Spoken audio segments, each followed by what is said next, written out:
Hello दोस्तों, नमस्ते। मेरे YouTube चैनल पर आप सभी का हार्दिक अभिनंदन है। आज से हम मैथ्स का एक टॉपिक शुरू करेंगे, वर्गमूल। ठीक है ना। वर्गमूल से पहले हम वर्ग समझ लेते हैं। देखो, वर्गमूल को इंग्लिश में बोलते हैं स्क्वायर रूट, वर्ग को इंग्लिश में बोलते हैं स्क्वायर। ठीक है।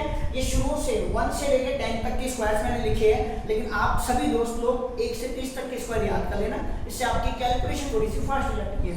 अब इनको आप ध्यान से देखिए, जब मैंने इनका स्क्वायर करा वो आप समझते हैं, ये स्क्वायर का मतलब है खुद को खुद से मल्टीप्लाई करना। 3 × 3 करने पर 9 आएगा। ये शुरू के 10 नंबर के स्क्वायर लिखे हुए हैं। अब आपको जो देखना है, जो खास बात इसमें बता रहा हूँ वो ये है, इनके आप इकाई के अंक को देखो, इंग्लिश में बोलते हैं यूनिट प्लेस। इनका जो इकाई का अंक है, यूनिट प्लेस है, वो 1 4 9 6 5 6 9 4 1 0 0, क्योंकि जीरो वाले में डबल जीरो, जीरो का जब भी स्क्वायर करेंगे तो डबल जीरो या 4 0 या 6 0, दो के मल्टीपल में जीरो आएगी, तो ऐसे एंड हो रहा है। ठीक। अब आप इसमें ध्यान से देखो, ना तो इसके अंदर 2 आया था, ना 3 आया था, ना 7 और ना 8। इसका मतलब है अगर कोई भी नंबर 2 3 7 और 8 से खत्म होता है तो वो कभी भी एक परफेक्ट स्क्वायर नहीं होगा। जैसे मैंने लिखा 173 एक परफेक्ट स्क्वायर नहीं है, क्योंकि ये किससे खत्म हो रहा है, 3 से। और हमने पढ़ा कि 2 3 7 8 कभी भी स्क्वायर में आते ही नहीं है। अगर आपको ये याद है तो स्क्वायर रूट निकालना कोई बड़ी बात नहीं है। जैसे एग्जांपल बात करते हैं, जैसे मैंने यहाँ पे लिखा कोई एग्जांपल 0.0625, ये मैंने क्वेश्चन लिखा और आपको उसकी वैल्यू निकालनी है। बहुत सिंपल है। अगर हमें 25 का स्क्वायर याद है तो वो होता है 625। कितना होता है, 625। तो आप 625 का आपका आंसर तो 25 आना है, ये तो तय है। लेकिन भाई डेसिमल भी तो लगा हुआ ना, दशमलव जिसको इंडियन बोलते हैं, वो लग रहा है 1 2 3 4, पीछे से 4 नंबर के बाद अंडर रूट में, पीछे से 4 नंबर के पीछे से आप देखो 4 नंबर है, फिर लग रहा है। जब अंडर रूट निकालेंगे ना तो ये 4 की जगह कितनी रह जाएगी, संख्या 2, जस्ट आधी हो जाएगी। अब इसका इलेबोरेट मेथड क्या है, तो वो ये है, इलेबोरेट मेथड इसका ऐसे होगा कि मैंने इस डेसिमल को उठाया, हटाने के बाद नीचे मेरे पास 1 2 3 4 जीरो हो जाएगी ऐसे। ठीक। 625 का मेरा आंसर कितना आएगा, 25। डन। जब मेरे पास 4 जीरो तो इसमें 2 2 का पेयर बनेगा, जीरो का कितने का बनेगा, 2 2 का पेयर। अंडर रूट में एक ही पेयर आएगा। तो फाइनली मेरा आंसर, अब आपको पता है कि नीचे अगर 2 जीरो है तो पीछे से 2 नंबर के बाद आप क्या लगा दोगे, डेसिमल, या हिंदी में बोले तो दशमलव। ठीक है ना। ऐसे एक सवाल और देख लेते हैं। एक सवाल अपने पास दे रखा है, अंडर रूट में आपको दे रखा है देखो 900, ठीक है। फिर प्लस आपको दे रखा है अंडर रूट में 0.09, फिर प्लस आपको क्या दे रखा है अंडर रूट के अंदर, अंडर रूट में आपको दे रखा है 0.0, कितनी जीरो है, 1 2 3 4 5 तो जीरो है, 3 4 5, उसके बाद है 9। अब इसकी वैल्यू आपसे पूछ रहा है, ऑप्शन आपके पास होंगे। तो देखो 900 का बिल्कुल सिंपल है, 900 होता है 30 का स्क्वायर। अगर आपको 3 का स्क्वायर भी याद है ना तो 3 का 9 होता है, और एक जीरो का स्क्वायर 2 जीरो होती है, तो ये तो आएगा 30। अभी इसी पे लॉजिक पे चला जाएगा, वहां देख लो 3 का स्क्वायर 9 होता है, तो यहाँ 3 तो आना है। डेसिमल, डेसिमल के बाद 2 नंबर है, जब अंडर रूट निकलेगा तो 2 नंबर के बाद डेसिमल नहीं लगेगा, 1 नंबर की, है ना। तो ये 1 नंबर आ गया, यहाँ लग जाएगा डेसिमल और इसके आगे 0।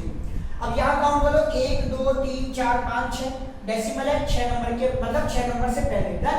तो 9 का अंडर रूट निकालो, कितना आएगा, 3। अब ये संख्या में 6 है ना, 1 2 3 4 5 6, तो इसको 3 कर दो संख्या में, 1 2 3, और यहाँ लगा दो डेसिमल। बाकी इलेबोरेट मेथड ये है, मतलब ये यहाँ से हटाऊंगा 1 2 3 4 5 6, 10 की पावर कितना आएगा, 6। 9 का अंडर रूट 3, और 10 की पावर 6 का अंडर रूट 10 की पावर 3 आएगा। 9 का अंडर रूट 3 आएगा, 10 की पावर 6 का 10 की पावर 3 आएगा, तो नीचे 3 जीरो का मतलब हो गया 1 2 3, और ये डेसिमल ऐसे। डन। एक सवाल और देखते हैं ऐसे। ठीक है। एक सवाल आपको दे रखा है, इसने प्रश्न से दे रखा है कि 4096 की वैल्यू 64 है। इसने प्रश्न में ये कहा है कि 40 और 96 की वैल्यू आपको दे रखी है 64, ये तो गिवन है। आपसे क्या कैलकुलेट करवा रहा है, वो साहब कैलकुलेट करवा रहा है 40.96 कितना होगा, वो कैलकुलेट करा रहा है साहब 0.4096 कितना होगा, प्लस वो आपसे कैलकुलेट करवा रहा है 0.004096, प्लस वो आपसे कैलकुलेट करवा रहा है 0 कितनी जीरो है, 1 2 3 4 तो जीरो है, 1 2 3 और 4 जीरो, फिर 4096, ये ऐसे कैलकुलेट करवा रहा है वो। डन। ठीक। सीधी सी बात है, एक बात तो तय है, 1 2 3 4 सभी में 406 406 4096 4096 है, सबका 64 तो आना ही है। तो 1 2 3 4 बार 64 लिख दो आप ये।